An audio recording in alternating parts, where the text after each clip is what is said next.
Assalamualaikum warahmatullahi wabarakatuh. Pada kesempatan kali ini kita akan mengkaji tentang peraturan perundang-undangan. Nah, kajian peraturan perundang-undangan di sini ada beberapa kajian pokok yang akan kita review. Yang pertama adalah pengertian peraturan perundang-undangan. Yang kedua, kajian pokok yang kedua adalah sumber peraturan perundang-undangan. Dan yang ketiga adalah fungsi peraturan perundang-undangan. Dan yang keempat itu materi muatan peraturan perundang-undangan. Next, yang pertama, pengertian peraturan perundang-undangan.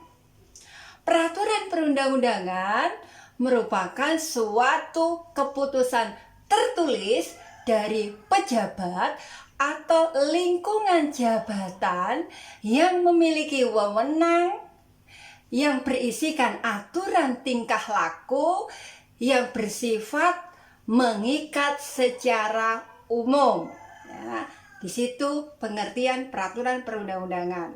Dari pengertian peraturan perundang-undangan, aturan atau yang mengatur tingkah laku, kalau kita perhatikan di situ ada kata mengatur tingkah laku.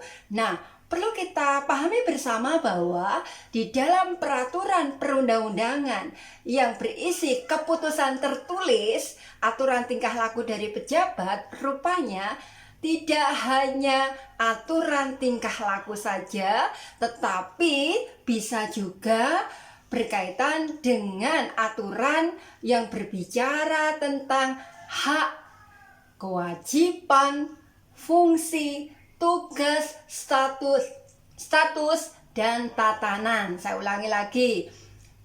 Tidak hanya aturan tingkah laku di dalam keputusan peraturan perundang-undangan, tetapi juga berbicara tentang hak, berbicara tentang kewajiban, berbicara tentang fungsi, berbicara tentang status, berbicara tentang tugas, dan berbicara tentang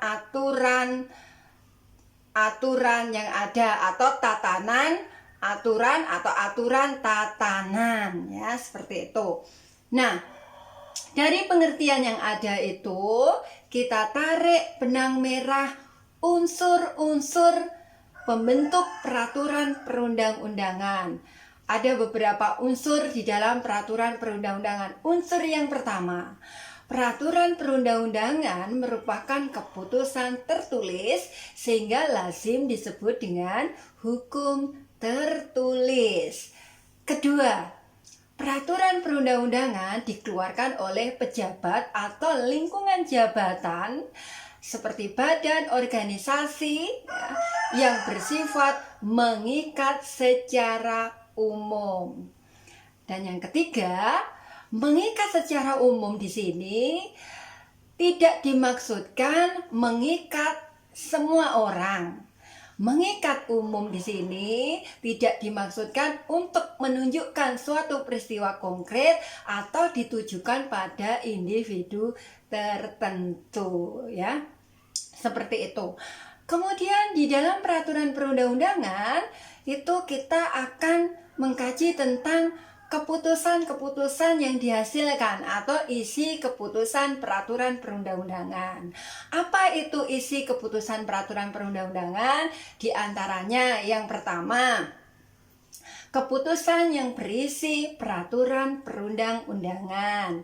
Yang kedua, keputusan yang berisi tentang ketetapan. Dan yang ketiga, peraturan yang tidak berisi dua-duanya, tidak berisi poin pertama dan tidak berisi poin yang kedua, artinya tidak berisi peraturan perundang-undangan, juga tidak berisi tentang ketetapan, ya, namun membawa dampak secara umum. Misalnya adalah tentang pengesahan, pembatalan, atau penundaan. Contohnya adalah peraturan daerah. Itu yang ketiga. Yang keempat itu tentang keputusan yang berisi tentang perencanaan. Dan yang kelima itu adalah keputusan yang berisi peraturan kebijakan yang dilakukan berdasarkan azas kebebasan bertindak. Jadi jelas ya di situ itu masuk kategori kajian pokok dari definisi atau pengertian peraturan perundang-undangan. Kemudian next, kajian pokok kita yang kedua, kita akan membahas tentang sumber-sumber peraturan perundang-undangan. Sumber-sumber peraturan perundang-undangan di sini setidaknya ada 4. Di antaranya adalah yang pertama, praktek atau kebiasaan ketatanegaraan. Sumber yang kedua, TAP MPR. Sumber yang ketiga adalah undang-undang. Dan yang keempat itu jurisprudensi. Jadi jelas ya di situ ada praktek atau kebiasaan ketatanegaraan, kemudian ada TAP MPR, kemudian ada undang-undang, dan ada jurisprudensi. Itu sumber-sumber peraturan perundang-undangan. Kemudian kajian pokok yang ketiga, kita akan mengkaji tentang fungsi peraturan perundang-undangan. Fungsi peraturan perundang-undangan di sini dibagi menjadi 2, yaitu fungsi internal dan fungsi eksternal. Kita akan mengkaji satu persatu. Fungsi internal, apa sih itu fungsi internal? Fungsi internal merupakan peraturan perundang-undangan sebagai subsistem hukum atau hukum perundang-undangan sebagai kaidah sistem hukum pada umumnya. Nah, di fungsi internal ini dibagi lagi atau diturunkan lagi atau di breakdown menjadi 4 fungsi. 4 fungsi itu apa saja? Yang pertama adalah fungsi penciptaan hukum. Yang kedua, fungsi pembaharu hukum. Dan yang ketiga, fungsi integratif pluralistis sistem hukum. Dan yang keempat adalah fungsi kepastian hukum.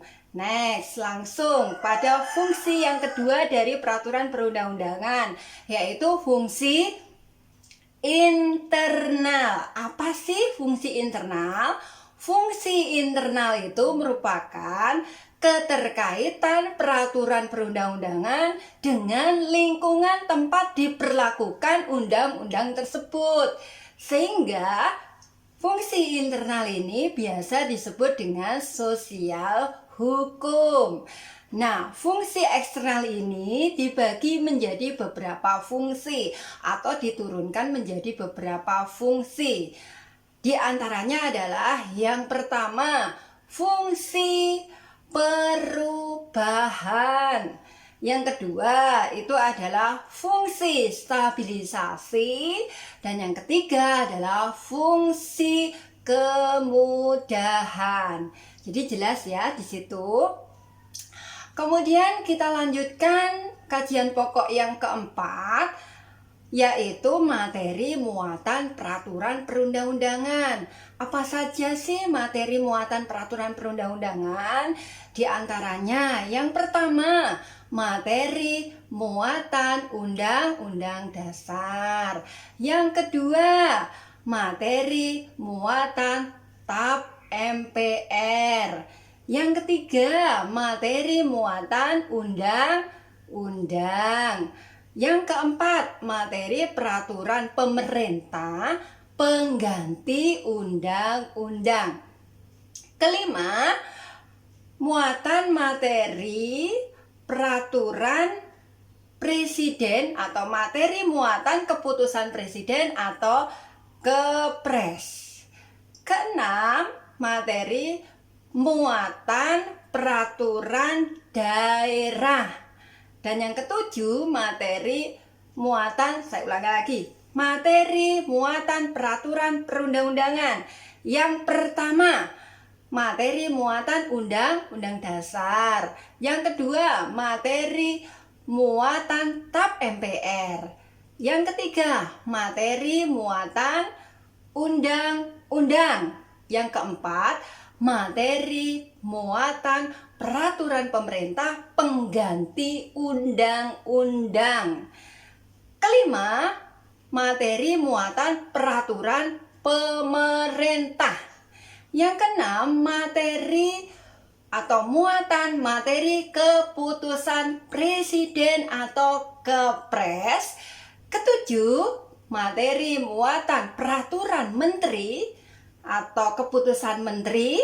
Dan yang kedelapan itu materi muatan peraturan daerah. Dan yang kesembilan itu materi muatan keputusan kepala daerah. Jadi demikian materi-materi yang ada di dalam muatan peraturan daerah. Kemudian relevansi dari materi muatan peraturan materi muatan peraturan perundang-undangan di sini sebetulnya saat ini banyak sekali produk daripada peraturan perundang-undangan yang bisa kita lihat, kita pelajari berkaitan dengan situasi negeri ini, ya boleh dikatakan sebagai darurat COVID-19 atau virus corona di sini. Banyaknya dikeluarkan peraturan perundang-undangan dari contohnya dari presiden sendiri, kemudian dari keputusan menteri yang berkaitan dengan social distancing, itu juga masuk kategori peraturan perundang-undangan. Kemudian diganti dengan physical distancing, kemudian sampai pada akhirnya saat ini bersamaan dengan video ini dibuat berkaitan dengan pembatasan sosial berskala besar. Nah, ini salah satu bentuk produk daripada peraturan perundang-undangan. Nah, untuk lebih jelasnya nanti peserta yang ada dikaji lebih detail, ya seperti apa pengaplikasian dan penerapan daripada peraturan perundang-undangan. Demikian dari saya, terima kasih atas perhatiannya. Wassalamualaikum warahmatullahi wabarakatuh.